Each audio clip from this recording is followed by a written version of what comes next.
ಮಾವು ಕೆಲಸ ನೋಡಿ ಬರ್ರಮ್ಮ, ಸೆಲ್ಫಿ ಆಮೇಲೆ ತಗೊಳ್ರಂತೆ, ಟೈಮ್ ಆಗಲ್ವಾ? ಬನ್ರಿ ಹೋಗ ಅಜ್ಜಿ ಹತ್ರ ಕೂತ್ಕೋ. ಆಯ್ತಾಯ್ತು. ಜಯಕ್ಕ, ಅಲಂಕಾರ ಎಷ್ಟು ಚೆನ್ನಾಗಾಗಿದೆ. ಈ ಸರಿ ಅಲಂಕಾರ ಅಂತೂ ತುಂಬಾ ಚೆನ್ನಾಗಿದೆ ಅಲ್ವಾ? ಈ ಸರಿ ಬಹುಮಾನ ನಮ್ಗೆ ಖಂಡಿತವಾಗ್ಲೂ ಬರುತ್ತೆ, ನೋಡ್ತಾ ಇರಿ. ಇಷ್ಟಕ್ಕೆಲ್ಲ ಕಾರಣ ನಿಮ್ ಹುಡ್ಗ ಭೂಪತಿನೇ. ನಮ್ ಒಟಾರಕ್ಕೋಸ್ಕರ ಎಷ್ಟೆಲ್ಲ ಕಷ್ಟ ಪಡ್ತಾ ಇದ್ದ ನೋಡಿ. ಭೂಪತಿ, ನಾನು ಈ ವಟಾರಕ್ಕೆ ಬಂದು 30 ವರ್ಷ ಆಯ್ತು. ಪ್ರತಿ ವರ್ಷ ಹೀಗೆ ಹಬ್ಬ ಮಾಡ್ತೀವಿ, ಪೂಜೆ ನಡೆಯುತ್ತೆ. ಆದ್ರೆ ಯಾವತ್ತೂ ಹೀಗೆ ಎಲ್ಲ ಒಗ್ಗಟ್ಟಾಗಿ ಸೇರಿ ಮುಂದೆ ನಿಂತು ಕೆಲಸ ಮಾಡಿದ್ದಿಲ್ಲ.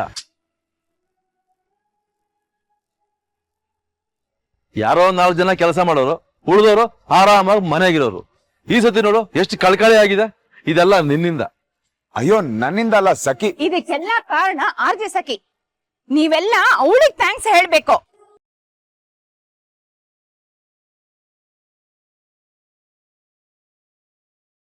ಆ ಹುಡುಗಿ ನನ್ನ ಹೆಸರು ಹೇಳಿ ನನ್ ಕೈಲಿ ಇಷ್ಟೆಲ್ಲ ಮಾಡ್ಸಿದಕ್ಕೆ ಇದೆಲ್ಲ ಆಗಿದ್ದು.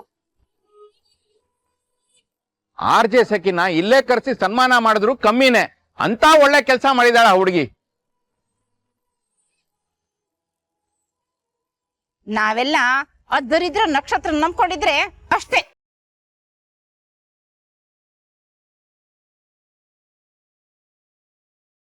ಆ ಕಾರ್ಪೆಂಟ್ರು ಬಹುಮಾನ ಕೊಡಕ್ ಬಂದಾಗ ನಾವೆಲ್ಲ ಬಾಯ್ ಬಿಡ್ಕೋಬೇಕಾಗಿತ್ತು.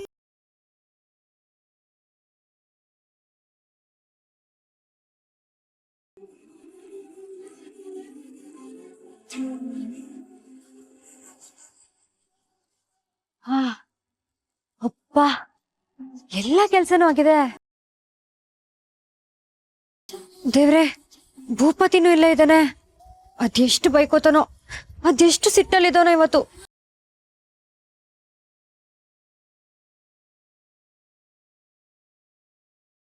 ಆಹಾ, ಬಂದ್ಲು ನೋಡು ಸುಪ್ನಾತಿ.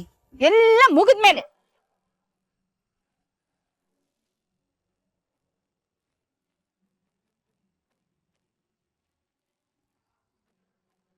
ದೊಡ್ಡದಾಗಿ ಎಲ್ಲ ಕೆಲ್ಸ ನಾನೇ ಮಾಡ್ತೀನಿ ಅಂತ ತಗೊಳ್ಳೋದಲ್ಲ. ಅದು ಮುಗಿಸೋವರೆಗೂ ಅಲ್ಲೇ ನಿಂತು ಮಾಡಿಸೋ ಯೋಗ್ಯತೆ ಇರಬೇಕು.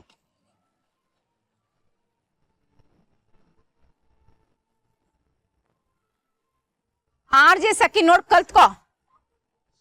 ಪಾಪ ಅವಳು ಯಾರೋ ಏನೋ ಬೆಳಗ್ಗೆಯಿಂದ ಸಂಜೆವರೆಗೂ ನಮ್ ಜೊತೆನೆ ಇದ್ದು ಇಲ್ಲೆಲ್ಲ ಮುಗಿಸ್ಕೊಟ್ಲು. ನೀನು ಇದ್ಯಾ ಮೈಗಳ್ಳಿ, ಸ್ವಲ್ಪ ಅವಳು ನೋಡ್ ಕಲ್ತ್ಕೋ.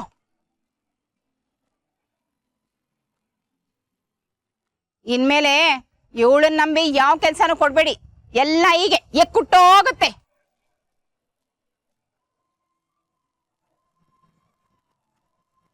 ಅಜ್ಜಿ, ಯಾಕಜ್ಜಿ ಹಾಗೆಲ್ಲ ಮಾತಾಡ್ತೀರಾ? ಇಷ್ಟು ವರ್ಷ ಎಲ್ಲಾ ಕೆಲ್ಸನೂ ಅವಳೇ ನೋಡ್ಕೋತಿದ್ಲಲ್ವಾ?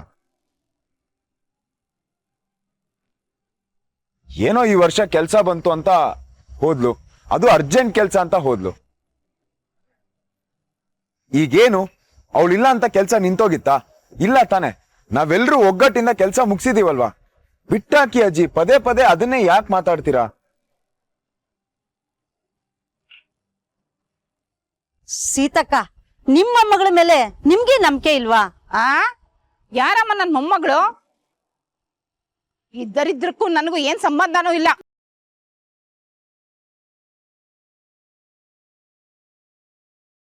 ಮೊಮ್ಮಗಳಂತೆ ಮೊಮ್ಮಗಳು.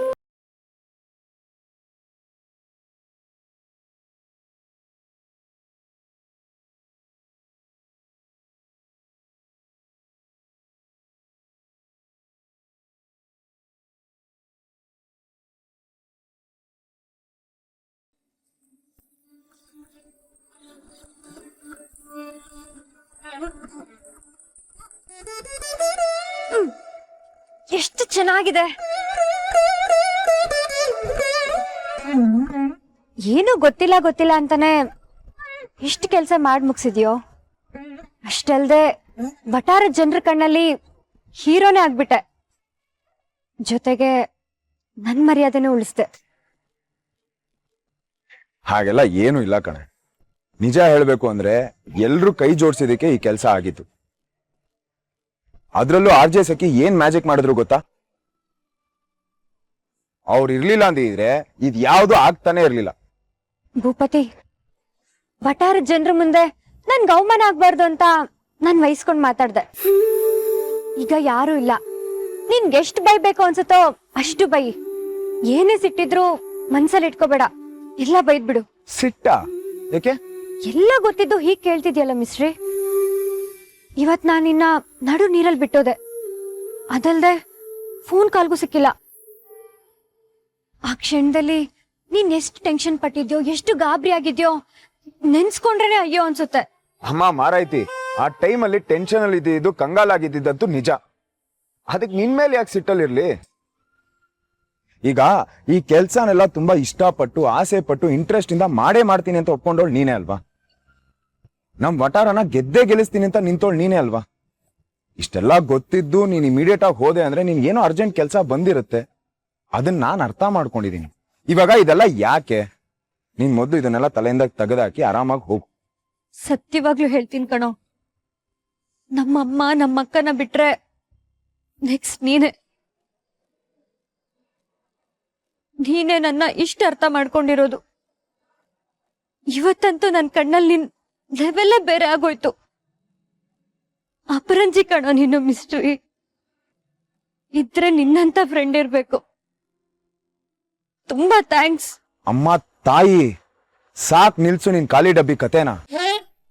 ಬೇಕಾದ್ರೆ ಒಂದ್ 4 ಮಾತು ಬೈದ್ಬಿಡು, ಇಲ್ಲ ರೇಗಿಸ್ಬಿಡು. ನನಗ್ ಹೊಗಳ್ಬೇಡ ಅಮ್ಮ, ಭಯ ಆಗತ್ತೆ. ನಿಜ ಹೇಳಿದ್ರೆ ಹೇಗಾಡ್ತೀಯ ನೋಡು. ಇವಾಗ ನೀನು ಇಡೀ ದಿನ ಕೆಲಸ ಮಾಡಿ ಬಂದಿದ್ಯಾ, ಸುಸ್ತಾಗಿರ್ತೀಯ. ಒಂಚೂರು ತಿಂದು ಫ್ರೆಶ್ ಅಪ್ ಆಗಿ ಹೋಗು.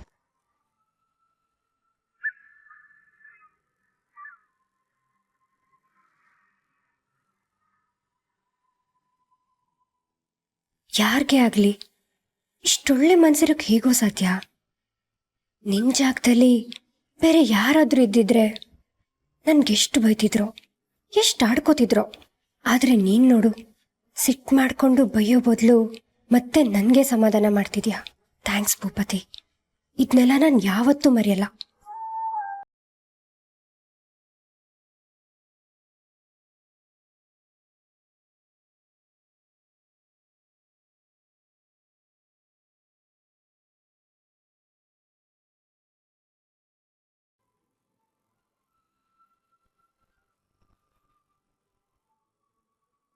ಬಾ, ಏನೇನೆಲ್ಲ ಆಯ್ತು ಇವತ್ತಿನ ದಿನ.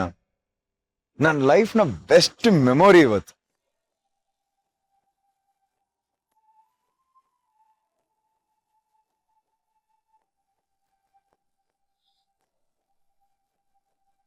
ಪೂಜೆ ಸಾಮಾನ್ ಶಾಪಿಂಗ್ ಇಂದ ಹಿಡ್ದು ರಾತ್ರಿ ಚಪ್ರ ಹಾಕೋರ್ಗು ನಾನ್ ನಿಮ್ ಜೊತೆ ಇರ್ತೀನಿ. Thank you. ಇವ್ರಿಗೆಲ್ಲ ನಾಳೆ ಪ್ರೈಸ್ ಗೆಲ್ಲೋ ಭರವಸೆ ಇನ್ನೂ ಜೀವಂತವಾಗಿದೆ ಅಂದ್ರೆ ಅದಕ್ಕೆ ಕಾರಣ ನೀನು. It's only you. Thank you, thank you, thank you so much.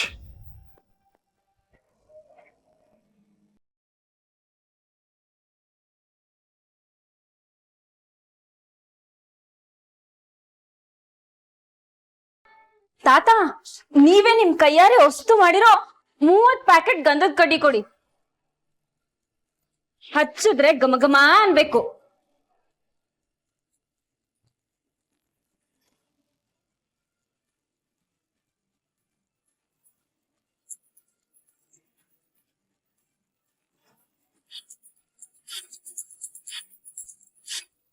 ಏನ್ ಆರ್ಜೆ ಸಖಿ, ಭೂಪತಿಗೆ ಸಹಾಯ ಮಾಡೋ ಹುಮ್ಮಸ್ಸಲ್ಲಿ ನಿಮ್ಮನೇಲಿ ನಿಮ್ಮ ಅಕ್ಕನೂ ರೇಡಿಯೋ ಕೇಳ್ಬೋದು ಅನ್ನೋದು ನಿನ್ ತಲೆಗ್ ಬರ್ಲಿಲ್ವಾ?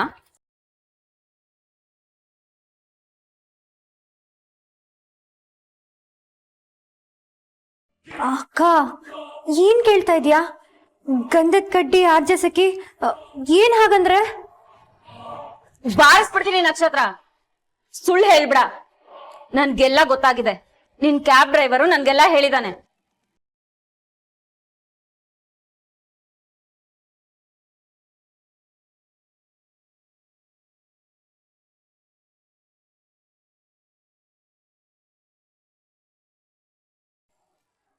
ಅಣ್ಣ ಅಣ್ಣ ಅಣ್ಣ, ಒಂದ್ ನಿಮಿಷ. ಈಗಷ್ಟೇ ಇಳ್ದೋದ್ಲಲ್ಲ ಹುಡ್ಗಿ, ಅವಳನ್ನ ಎಲ್ಲಿಂದ ಕರ್ಕೊಂಡ್ ಬಂದ್ರಿ? ಏನ್ ಈ ತರ ಕೇಳ್ತಾ ಇದ್ದೀರಾ? ನಾನು SFM ಸ್ಟೇಷನ್ ಅಲ್ಲಿ ಕ್ಯಾಬ್ ಡ್ರೈವರ್. ನೈಟ್ ಡ್ಯೂಟಿ ಮಾಡೋ ಎಲ್ಲಾ ಆರ್ಜಿಗಳನ್ನು ನಾನೇ ಡ್ರಾಪ್ ಮಾಡೋದು.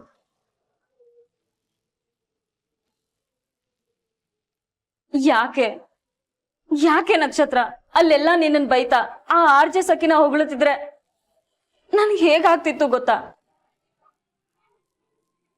ನೀವು ತಲೆ ಮೇಲೆ ಕೂರಿಸ್ಕೊಂಡ್ ಮೆರೆಸ್ತಿರೋ ಆ RJ ಸಖಿ ಬೇರೆ ಯಾರು ಅಲ್ಲ, ನಮ್ ನಕ್ಷತ್ರ.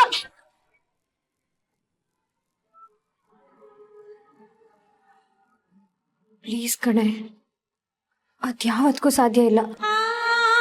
ನನ್ನ ಬಿಟ್ರೆ ನಾನೇ RJ ಸಖಿ ಅಂತ ಬೇರೆ ಯಾರಿಗೂ ಯಾವತ್ತೂ ಗೊತ್ತಾಗ್ಬಾರ್ದು. ಏನೇ ಹೇಳ್ತಿದ್ಯಾ? ಇಂಥ ಒಳ್ಳೆ ಕೆಲ್ಸ ಸಿಕ್ಕಿದೆ, ಅದನ್ನ ಮನೆಯವ್ರಿಗೆ ಹೇಳಿದ್ರೆ ಏನಾಗತ್ತೆ? ಅವತ್ತೇ ಆ ಒಳ್ಳೆ ಕೆಲಸ ನನ್ನ ಬಿಟ್ಟೋಗುತ್ತೆ. ನಕ್ಷತ್ರ, ನನ್ಗೇನು ಅರ್ಥ ಆಗ್ತಿಲ್ಲ ಕಣೆ. ಅದೇನು ಅಂತ ಸರಿಯಾಗಿ ಹೇಳು. ನಿನಗೆ ಕೆಲ್ಸ ಸಿಕ್ಕಿರೋ ವಿಷಯ ಹೊರಗಡೆ ಜನಕ್ಕೆ ಗೊತ್ತಾದ್ರೆ ಏನ್ ತೊಂದರೆ ಆಗತ್ತೆ? ಅಫ್ಕೋರ್ಸ್ RJ ಸಖಿ ಅಂದ್ರೆ ನೀನೆ, ಆದ್ರೆ ಅದು ಈ 4 ಗೋಡೆ ಮಧ್ಯ ಮಾತ್ರ. ಹೊರಗಡೆ ಜಗತ್ತಿಗೆ ನೀನ್ ಯಾವ RJನೂ ಅಲ್ಲ, ಏನೂ ಅಲ್ಲ. ಶೋ ಕೇಳೋರು ತಮ್ಮ RJ ಹೀಗಿರ್ತಾಳೆ ಹಾಗಿರ್ತಾಳೆ ಅಂತ ಇಮ್ಯಾಜಿನೇಷನ್ ಇರ್ತಾರೆ. ಆ ಇಮ್ಯಾಜಿನೇಷನ್ ಮುಂದೆ ಈ ಕಲರ್ನ ತಗೊಂಡೋಗಿ ನಿಲ್ಸಿದ್ರೆ ಏನಾಗ್ಬೇಡ, ಅವರೆಲ್ಲ ಶೋ ಕೇಳೋದನ್ನ ನಿಲ್ಸಲ್ವಾ? ಇಲ್ಲಪ್ಪ, ಆ ಶೋಗೆ ನನ್ನ ಹೆಸರೇ ಬೇಕು ಅಂತ ಧೈರ್ಯವಾಗಿ ಹೇಳು. ಡೆಫಿನೆಟ್ ಆಗಿ ಆ ಜಾಗಕ್ಕೆ ಬೇರೆಯವ್ರನ್ನ ತಂದು ಕೂರಿಸ್ತೀನಿ. ನಾನು ನಿನಗೆ ಫೋರ್ಸ್ ಮಾಡಲ್ಲ.